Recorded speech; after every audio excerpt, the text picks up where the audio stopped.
Então, irmãos, nós vamos ler agora uma catequese do Evangelho como me foi revelado a Maria Valtorta. É uma mística católica, também aprovada.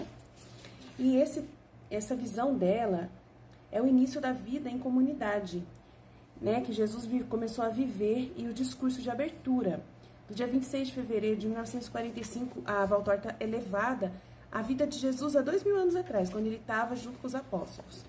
E aí ele estava num local, numa casa, onde ele começou a habitar junto com os apóstolos, e nessa casa vinha o povo para ouvir Jesus, ser curados, os doentes, e muitas outras pessoas iriam procurar ali Jesus. Então vamos ler o que Jesus vai dizer nesse discurso de abertura, que é muito importante para a gente poder compreender, né, como que nós devemos meditar esses conhecimentos, esses livros místicos, esses livros espirituais.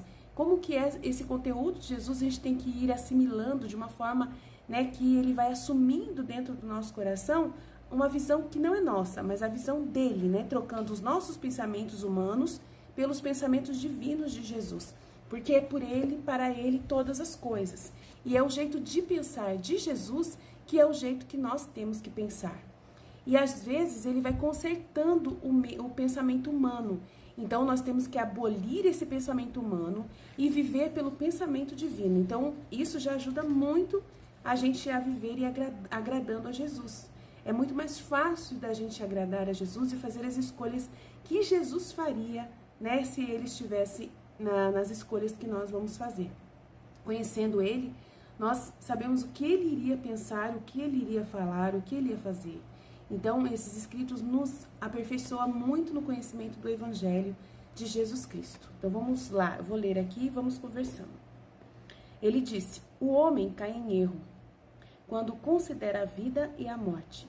E ao usar estes dois nomes, ele chama de vida o tempo em que ele, tendo sido dado à luz por sua mãe, começa a respirar, a comer, a andar, a pensar, a agir, e chama de morte o momento em que ele cessa de respirar, de comer, de se mover, de pensar, de trabalhar, e se torna um cadáver, frio e insensível, pronto para reentrar em um seio, que é o sepulcro. Mas não é assim, tá vendo?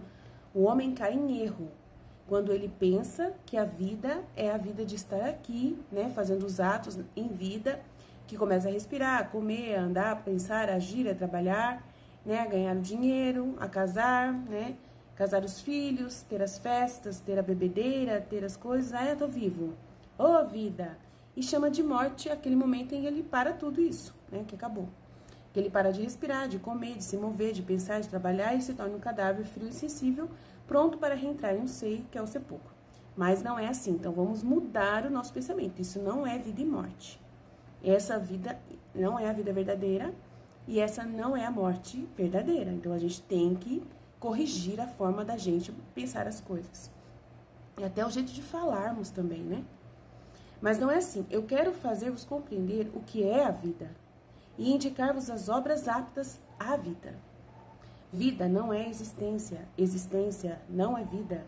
Existe também esta vinha que está encostada nestas colunas, mas não tem a vida de que eu estou falando. Existe também aquela ovelha ali que está balindo, amarrada àquela árvore lá longe, mas não tem a vida de que eu estou falando. A vida de que eu falo não começa com a existência e não acaba com o findar da carne. A vida de que eu falo não começa em um ventre materno, começa quando do pensamento de Deus uma alma nasce, criada por Ele, para ir habitar numa carne, e termina quando o pecado a mata. Tá vendo Jesus falando? Primeiramente, o homem não é mais do que uma semente que cresce, semente de carne, e não glúten ou medula como dos cereais e das frutas. Primeiramente, não é mais do que um animal que vai tomando forma, um embrião de animal, não diferente do que está ganhando volume nas entranhas daquela ovelha.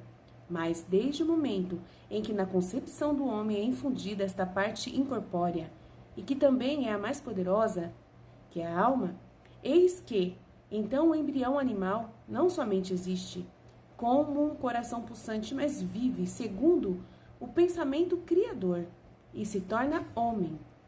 criado à imagem e semelhança de Deus, o Filho de Deus, um futuro cidadão dos céus. Então, essa é a vida verdadeira. É a vida que nasce da alma que é criada por Deus. Então, nós temos uma alma. E se essa alma está em pecado, ela está morta. Se é uma alma que está, em união com Deus, em amizade com Deus, em estado de graça, ela está viva. Então, essa é a forma de Jesus pensar.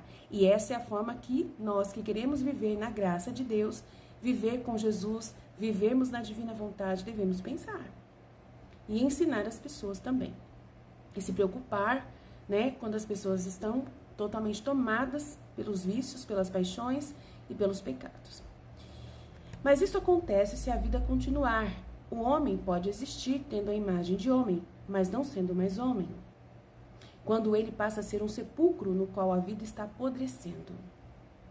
Por isso, eis o que eu digo. A vida não começa com a existência e não termina quando a carne morre. A vida começa antes do nascimento, a vida, pois, não tem fim, é eterna, porque a alma não morre, ou seja, não se reduz a nada. Morre o seu destino, que se ela é celeste, sobrevive no seu castigo, se assim mereceu. E esse destino feliz, ela morre, a esse destino feliz, ela morre, quando morre para a graça. Esta vida, tendo sido ferida por uma gangrena, que é a morte para o seu destino, permanecerá através dos séculos na condenação e no tormento. Esta vida, se ao invés for conservada tal, alcança a perfeição do viver, tornando-se eterna, perfeita, feliz, como o seu Criador. Então, gente, é muito sério o que ele está falando aqui, vamos tentar compreender. Ele fala que a vida não tem fim, porque a alma não morre. Ou seja, não se reduz a nada. Então, ela vai viver mesmo no inferno. Ele está falando aqui.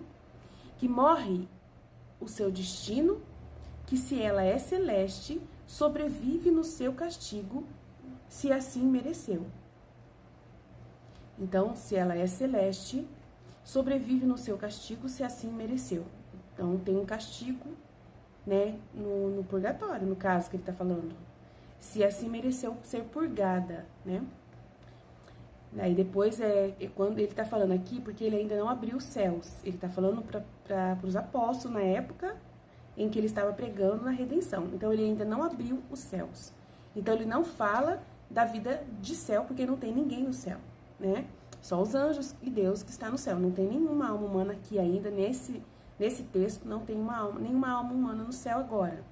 Então, ele está falando que, nesse caso, do limbo, da realidade do limbo.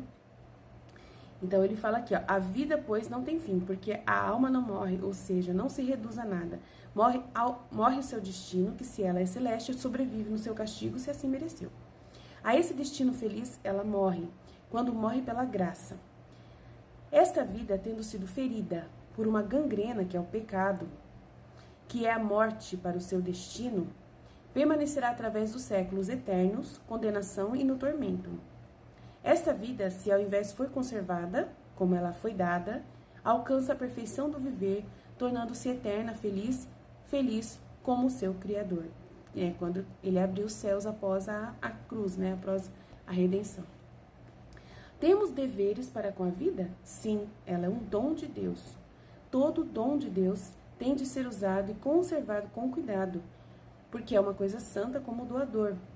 Estragaríeis vós um presente dado por um rei? Não. Passa aos herdeiros e aos herdeiros dos herdeiros como glória da família. E então, por que estragar o dom de Deus? Mas como está sendo usado e conservado esse dom divino? De que modo manter viva a paradisíaca flor da alma e conservá-la para os céus? Como conseguir viver acima e além da existência?